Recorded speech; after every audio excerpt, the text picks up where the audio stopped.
It's 1943, the midst of World War II. Which comic books from that year have been most graded by CGC? Does DC Comics still hold a strong lead? Let's check out the books that made the top 10 and those that didn't up next on this video.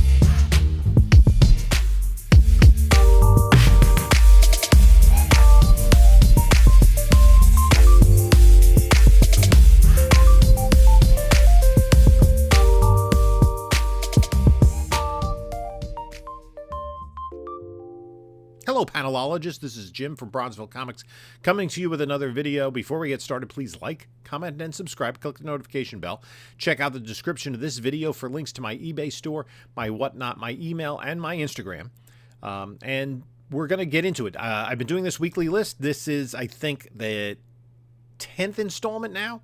I did pre-1935 books, Platinum Age, and have done every year since. And we now... well, we're almost finished with 2024, so we still have, after this, 82 weeks to go. Actually, it'll be 83 by the time we're 83 weeks in. 2025 will be finished. So a long way to go, and it's, I think, interesting to see which books have been saved for posterity and which books collectors have submitted. And we're going to look at a little bit of a different wrinkle, or a couple different wrinkles, in this 1943 list. But let's take a look at the books that made the top 10. The numbers of copies that have been graded by CGC, and we're only talking about Blue Label, which is less of an indicator here, and we'll talk about that.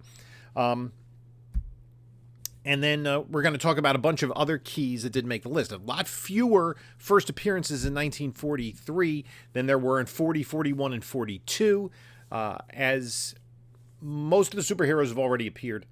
We have a few more coming down the pipe in the 40s, but basically we're going to have to wait until the Silver Age hits for some big first appearances. There are a few here and there, but let's jump into the list for the top 10, and you'll see some commonalities if you've been watching the last few videos.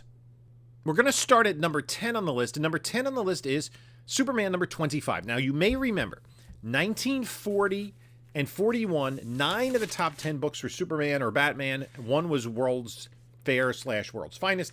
1942, again, 9 of the top 10 were Superman or Batman, and there was a little bit of a wrinkle in there, which we'll talk about, also pertaining to this list. But Superman number 25, Clark Kent joins the Army. I think it's the one where his X-ray vision goes through the wall. We have a Jack Burnley cover. Jack Burnley, a Superman artist who also created Starman. And there are 154 copies on the census. Now, this made the top 10. To make the top 10 for 1942, there were 174 copies needed. So not as many books that have been submitted and are blue labels from to make 10th place for 1943 versus 1942. I think that's something that's kind of interesting. And if we go back to 1941, you need 138 copies to make the list. So we're in about the same territory, right? It's going to be interesting to see as the superhero popularity wanes, because let's face it, Superman number 25 isn't as valuable as Superman 12 or, Superman 6. And the same thing with the Batman books, right? We don't have the same kind of value in 1943 books. There aren't as many first appearances, and we're later in the run. So you're going to need a higher grade book to submit for it to make monetary sense, right? A 1.0, I'm not sure what the value is, and we don't really talk about values much in these lists. We're just talking about what's being submitted, but value has something to do with it. Anyway, let's move to number 9, and it is Superman number 20, which is a World War II cover, as he's helping save these crewmen who are on a sunken battleship. The cover here is also by Jack Burnley. This needed 166 copies to make the census. Number 8, sticking with the same theme, Superman number 23. We needed 187 copies to make the census. 187 copies on the census for this book, a World War II cover Superman, similar to the previous book that we looked at, number 20, where a ship was sunken by the Nazis. Here, he's zoning in on that U-boat, and we do have a World War II cover here. I mean, we're in the midst of the war in 1943, and it's the midst of the war, right? we've gone in. The outcome is uncertain at this point in time, and so the patriotic fervor was at a high. The support that the comic book companies gave to the troops, and kind of the I don't want to say propaganda, but that's probably the best word for it. But the support of the war effort, which was, I guess, close to universal at the time, right? That was just what was done. Okay, let's go to another World War II cover, but we're shifting gears a little bit. Seventh on the list is Batman number 15, where Batman is shooting somebody down and Robin's helping with the ammunition. And you can see in the bottom left-hand corner here, keep those bullets flying, keep on buying war bonds and stamps. And that's really what a lot of the Batman books specifically were promoting at this time, the supporting the war effort, and which leads to the scarcity of these books because there were paper drives, right? These were seen as disposable items. People didn't save comic books in 1943. Kids read them, and just like the newspapers or magazines at the time, they got thrown out and then they were used in paper drives to support the war effort. 201 copies on the census. Let's go to number 6, and this is really the only substantial key on the census. This is Batman number 16. It is the first appearance of Alfred. And it's also a classic cover, which is by Jack Burnley as well. He was quite busy in 1943. And what's interesting is the 215 copies on the census.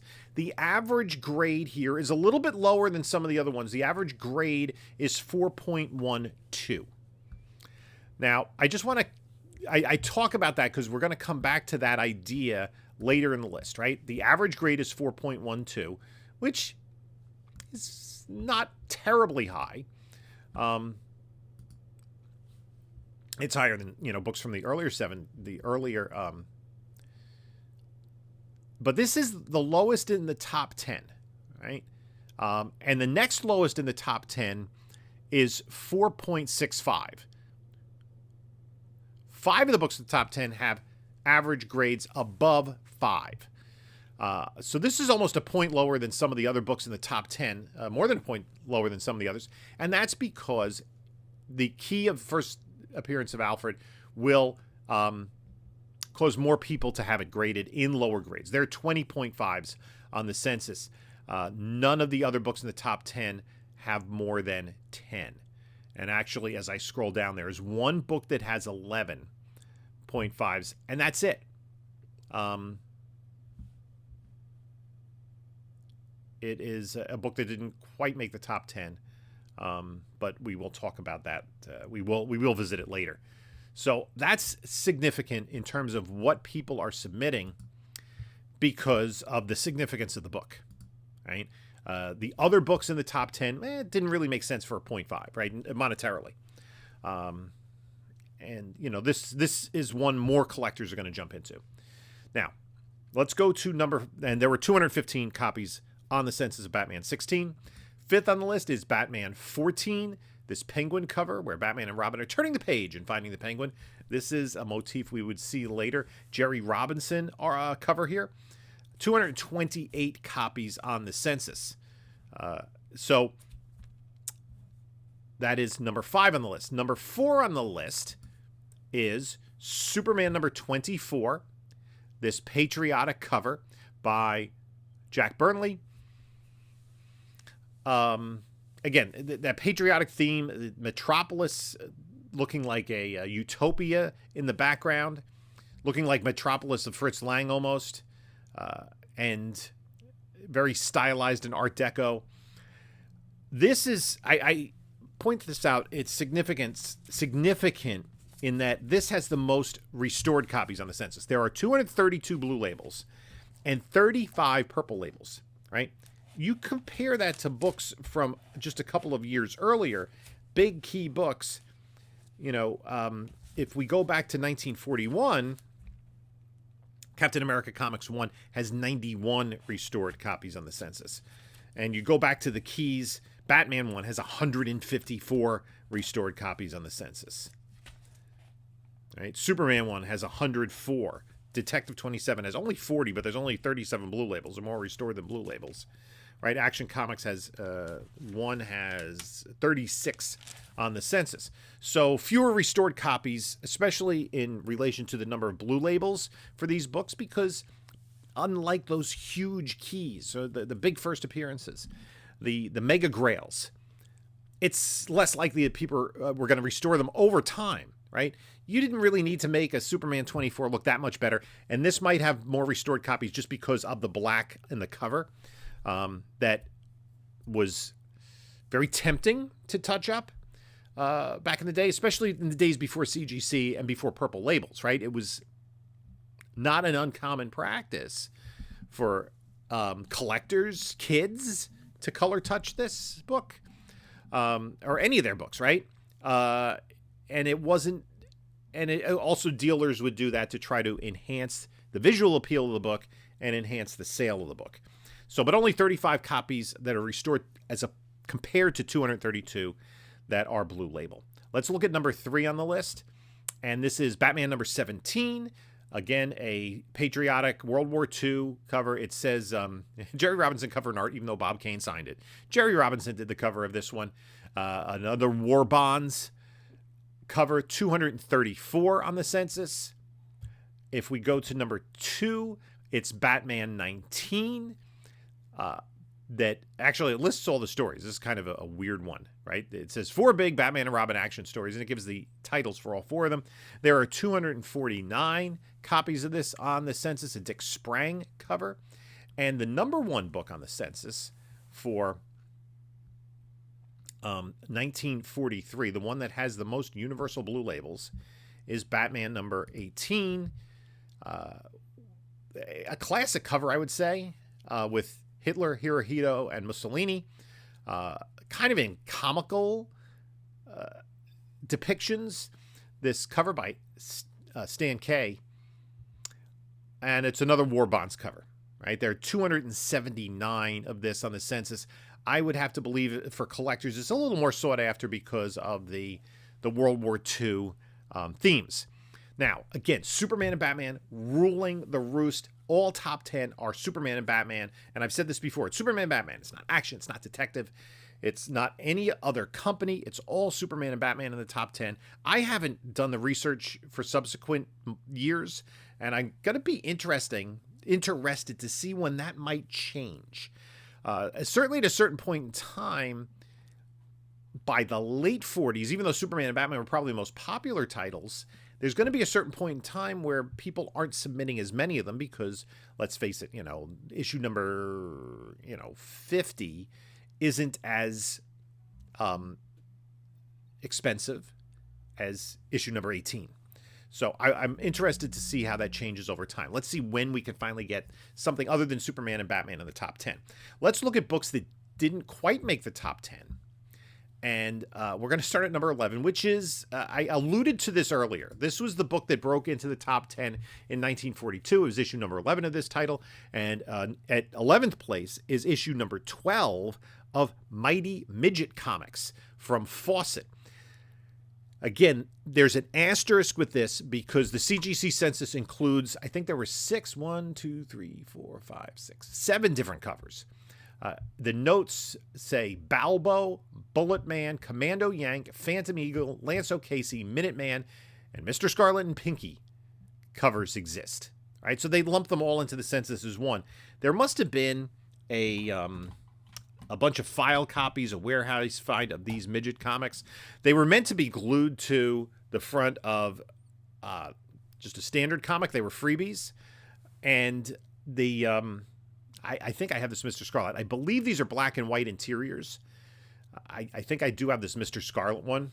I kind of like Mr. Scarlet. He's he intrigued me ever since he was in the Justice League crossover that included Captain Marvel and all the Fawcett heroes. Him and Pinky. He definitely. He's such a Batman ripoff, but the millionaire playboy. He has a little Ronald Coleman mustache to fill out the the look. There are 151 copies of this on the census. So many are high grade. There are 698s. There are 24 9.6s of these different titles. And it's 32 pages. So they're about, I guess, a quarter the size of a comic book, a standard comic book, a Golden Age comic book. So just a bunch of different ones. So let's look at next on the list. And this is the first one that is a standard comic book that's not DC. And it is 4-color comics, number 29, which features Donald Duck and the Mummy's Ring. This is an early Carl Barks story.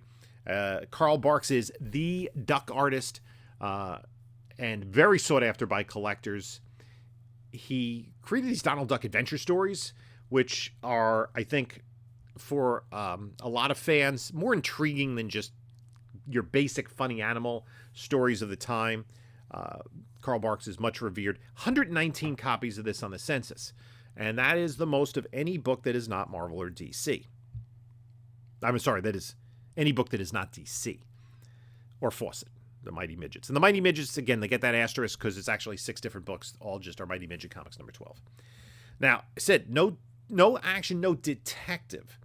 Next, I want to look at the Detective Comics as the most on the list, and it is Detective Comics number 71, 14th on the list, with 117 copies on the Census, and this probably because it's a Joker cover, right? A Jerry Robinson cover. Joker covers are sought after by collectors. So Detective not as heavily collected as Batman, and I think there are 2 reasons for that, right? People want the Batman run more than the Detective run. Number 1, well, 3 reasons. It's Batman, right? So it kind of stands out. Number 2, all the stories are Batman, as opposed to Detective Comics, which you get one Batman story, and then you have like Slam Bradley and Airwave and the Boy Commandos, and who else was in here at the time? I'm not even sure who else was in Detective at this time. But yeah, it's not a sought after. And the other reason is there are fewer issues of Batman, so it is easier to get a chunk of the run. Obviously, 1 is difficult to get, not impossible. Detective Comics, if you want to run, even if you just want 27 up, 27 is much more expensive than Batman 1, and anything prior to that is ridiculously hard to find. But there are many more issues of Detective. You can see Batman's on like issue 16 in 1943, Detective on issue 71. 117 copies on the Census. As I said, we go to the next book we're going to highlight, and that is 17th on the list. It's Detective Comics 73. This is the first cover appearance of the Scarecrow, his only cover appearance of the Golden Age. And there are 97 copies of this on the Census. Scarecrow wouldn't get another cover until Batman 189 in the Silver Age. And Scarecrow's like one of those popular second-tier Batman villains. I think for many years, a lot of people kind of ignored him because he was never on the TV show. So I think that kind of, hurt his popularity, didn't put him in the upper echelon with in the popular culture zeitgeist with Penguin, Joker, Catwoman, and Riddler. And he's probably, in terms of, we haven't seen Riddler yet. He didn't make his first appearance yet. Scarecrow came along before him, but that is the first Scarecrow cover. We're still DC, right? Let's go to the next book on the list. This is 19th on the list, and this is Wonder Woman number 6, the first appearance of Cheetah. This is H.G. Peter cover. And there are several cheetahs throughout time. There's a different one on the Silver one, a different one in the George Perez run that would be Copper. But this has 91 copies on the Census. Wonder Woman, not as heavily collected as Superman or Batman, but she was one of the 3 along with them that survived into the from the Golden Age into the Silver Age. Now let's take a look at the next book on the list. 25th on the list. Walt Disney's Comics and Stories, number 31. This is where the Carl Barks Donald Duck stories begin. We talked about Carl Barks' significance. There's also a War Bonds cover. And the interesting thing about this is they were still doing volumes and numbers, volume 3, number 7, but in really, really tiny print in the upper left-hand corner, it says number 31. They did have the legacy numbering there. 82 blue labels on the census of this book. Now, we saw some Fawcett. We saw a lot of DC. We even saw a couple of Dell. And this I brought up because of where it is for this publisher. It's 27th on the list. It's Captain America Comics 26. Alex Schomburg cover. 78 copies on the census. That's about half as many as was needed to make the top 10. And I wanted to do that to compare how much more prevalent the DC books are from this period in time compared to the Timely's. DC was bigger than Timely. Timely, DC was really the only company that survived all the way from gold to silver, right?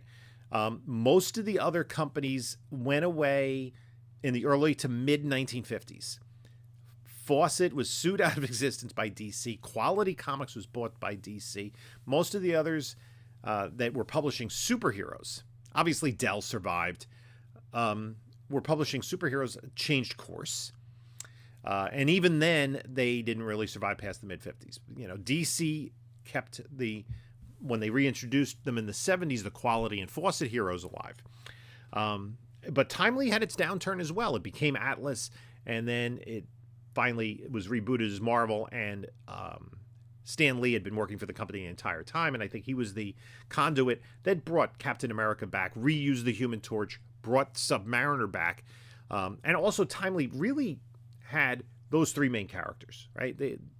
They were the only ones that in the 40s had their own title, and so they didn't have the stable of characters that DC had, and obviously DC had the big three that survived, and that kind of carried them.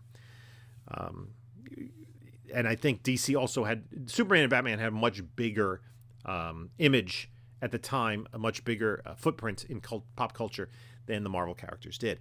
Although Captain America did have a movie serial, but he was the only Timely character that did. Also, close to this, number 31 on the list, also Select Comics number 1. This is also an Alex Schomburg cover where the oversized heroes are storming a Nazi castle. It's listed as a classic cover. And this was, after all winners, another title that highlighted the big three. It was the big three for them, right? And there was, DC, at least Flash and Green Lantern had their own titles in the Golden Age. It was only 3 for Timely, and they were really milking them hard. Fawcett had the Marvel family all had their own titles. Bullet Man had his own title, and a couple of the non-superheroes, right? Don Winslow and Golden Arrow had their own titles. Let's move to let's look at another Timely book, and it is Marvel Mystery Comics. This is the one that has most on the census from this run. Marvel Mystery number 47. Alex Schomburg cover of the Human Torch. They're attacking a Ruhr Valley dam, and everything. These Schomburg things are outsized in a Schomburg cover. But again, Schomburg is exceedingly collectible. People are going to collect Schomburg covers more quickly than they're going to collect Fred Ray or Jerry Robinson or Jack Burnley covers. Those covers, the Batman, Superman stuff, is collected because of the title. These, when you have in these runs, the Schomburg covers, they're going to pop a little bit harder, and they're going to get collected at a lower grade. So I can't imagine that Marvel Mystery Comics 47 is in similar grades is going to be less likely to be graded than, let's say, Superman 25, but still only 69 on the census, less than half that what we have with the top 10 that DC. And again, DC is all Superman and Batman. Let's go to number 45 on the list. And I could have picked, there were a bunch of different keys of this sort from this time period. And this is Captain Marvel Adventures number 29. It's the first cover appearance of Mr. Mind. There are numerous significant first appearance-ish, right? There's first time we hear his voice, and then there's first time that we see him, the first time he's identified, and this is his first cover, right? There are 62 copies on the Census. Now, Captain Marvel Adventures was outselling Superman and Batman at the time in the 1940s, and they're still fairly easy to find compared to, let's say, Timely, right?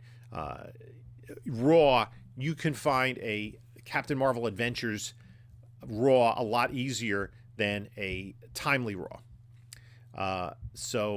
This Mr. Mind story was serialized in one of the stories. There's probably 4 stories or more of Captain Marvel in each of these issues, and one of them was the Monster Society of Evil story, which was ongoing for a couple of years.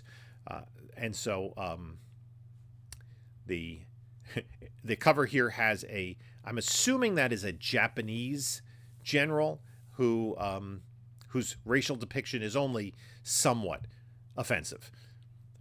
Not nearly as bad as they would portray Japanese on any company, any cover during the war. Up next is 50th on the list is All-Star Comics 15. This is the first appearance of Brainwave. All-Star Comics, a very collectible run. A lot of people like to try to, not a lot of people, but there are collectors that like to put that run together. I would someday. I just need more, a little bit deeper pockets. But it is on my lifetime to-do list.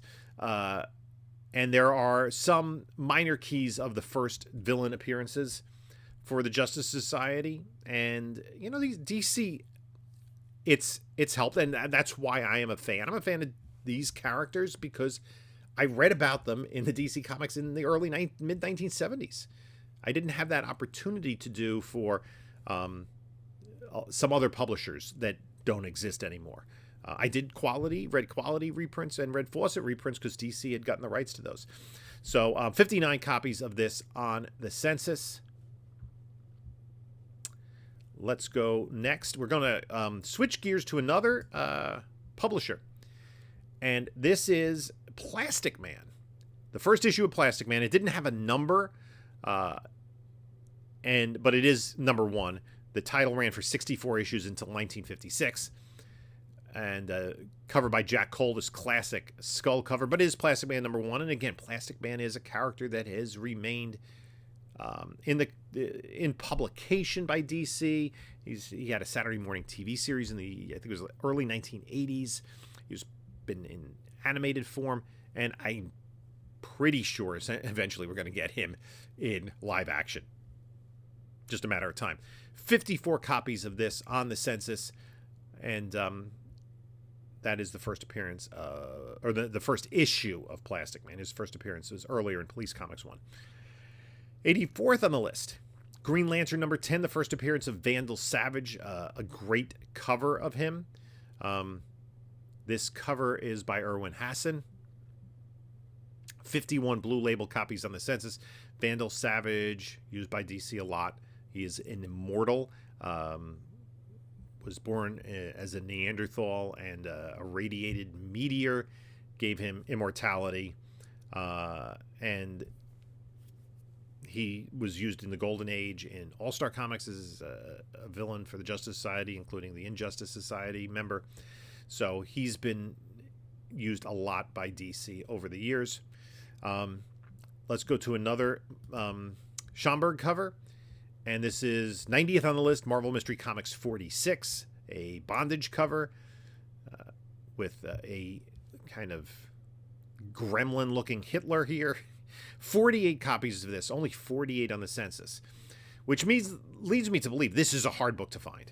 You would need to more than triple the number of copies of this to get into the top 10. So much rarer than Superman or Batman comics, and probably a lot rarer than most DC comics, and also probably most Fawcett as well.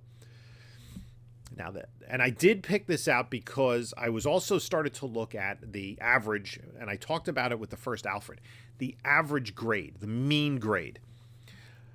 And that's why I'm going to talk about the next book on the list. And it's emblematic. This just happened to be the one that had the most copies on the census, but all of these similar issues are there. And this is 108th on the census. It's Archie Comics number 3. The mean grade is 3.82. For some of the books in the top 10, the mean grade was over 5. Right?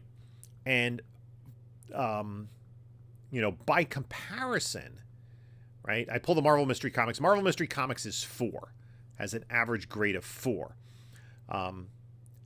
Action Comics 66 has a few more copies on the census, average grade 6.05. Captain Marvel Adventures 24, which is part 3 of the Monster Society of Evil, 46 copies on the census, average grade of 6.83. Young Allies 10, 46 copies, average grade 6.25. Because you're only going to get those books graded if they're in nicer shape for the most part.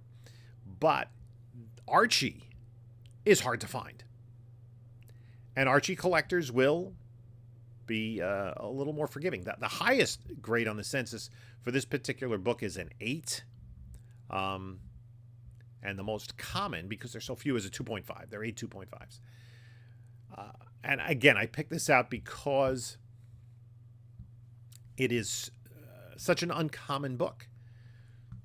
Right? But if you find single-digit Archies in anything other than poor condition, it probably makes sense to get it graded. I don't talk a lot about value of books on these lists, but if I look up the I said a 2.5, right? What is a 2.5 of Archie number 3? It's fair market value. Well, if I look at Archie number 3, I didn't do this beforehand. Oops. Archie number 3.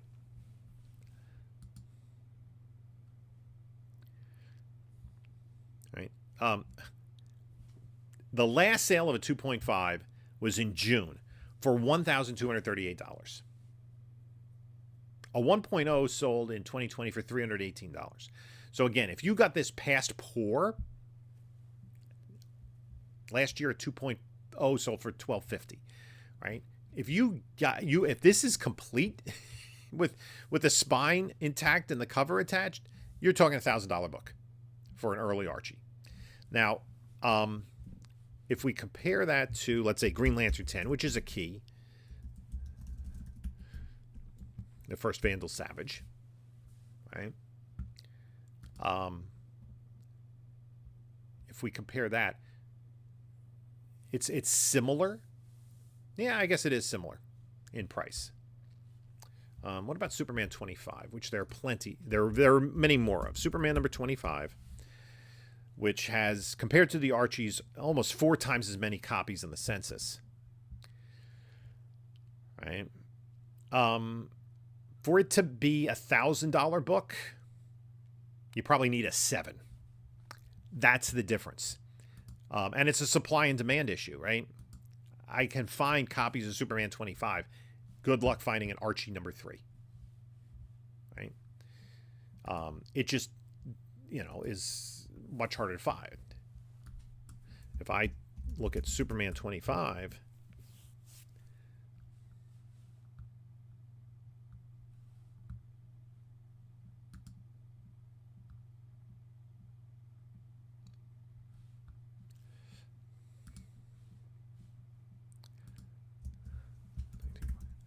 I don't know if there are any. Oh, my comic shop has 2 of them on eBay right now. A good minus for $5.90 and a good for $4.95. A 3.5 is available for $600. Buy it now. Coverless complete. There's one. A 6.5 is available. So that's Superman 25, a $450 book. Another one, a CGC 4.5, a CGC 5.5. Right? I think there are like 7. They make that 8. There's a 0.5 copies on the census. There's a 4.0. Right? There are like 9 copies on the census. I'm sorry, not on the census. On eBay available with Superman 25. Archie 3. there is my comic shop has a 2.5 for 1,810. And that looks to be it. That's the only one. All right. So, and that is 1810. Again, that's probably close to double fair market value. But if you really wanted an Archie 3, that's your only option, at least on eBay. So, many more copies of, Superman 9 available. Or Superman 25 as opposed to Archie 3. Okay, let's go next. And next on the list, we're going to a different publisher. And this is not, I will point out, this is not a Dave Stevens cover. It is Air Fighters Comics, Volume 2, Number 2, the first appearance of Valkyrie. And Dave Stevens, I guess he homaged this cover, right? He did his own thing, but it's, you got Airboy in chains there. It was Airboy. I forget if it's 3 or 5, to be honest with you. So a character that came back in the 1980s and has had some popularity. Hillman Publications, again, another one that didn't survive through the 1950s. And one more book I wanted to point out on the list, and this is Black Terror #1, his first ongoing series. There are 42 copies of the Air Fighters in the Census. This is one behind. There are 41 copies of this on the Census. Black Terror from Nidor Publications. He had premiered in Exciting Comics, and his solo series ran for 27 issues. This is, it doesn't credit the cover artist. Some of these Nidor Publications did, though, have, I'm not sure if any of the Black Terror individual comics did, but some of them did have Schomburg covers. So they are fairly sought after. So a couple of things just to focus on here is the not many more copies on the Census compared to 1942, right? 1942, the #1 book on the Census had 237 copies, 279 copies in 1943. Number 10, there were actually more copies for the number 10 book from 42 than from 43. It's all Superman and Batman in the top 10. A lot more Superman and Batman than Timely. And those Timely books are going to be more expensive than, other than really that first Alfred probably, are going to be more expensive. Period.